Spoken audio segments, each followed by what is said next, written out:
You can't even watch this video without pausing in between or watching it in two parts. That's how short your attention span has fallen to. Being doctors, we have to operate on a very different level than the general public. Be it your NEET PG exam where you have to study these colossal 19 subjects, or a doctor where you have to take long hours of history and see patients, you need hyper focus, a focus which is supreme to other general public.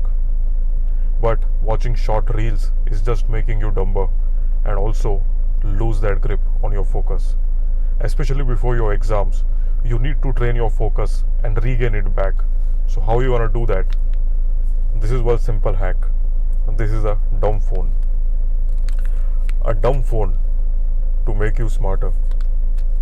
Keep your social media, keep your WhatsApp, Instagram, everything on a separate device.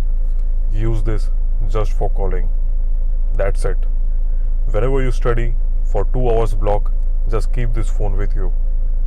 You're gonna see that your focus is coming back to you. You have those mental clarity.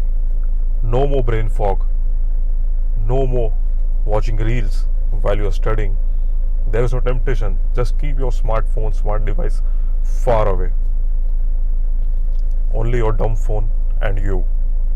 For you to succeed. Even now in my senior residency, I am using this phone not for any exam, just for myself, just for my brain, to gain my focus back. So start using this device and comment down whether you found your new focus.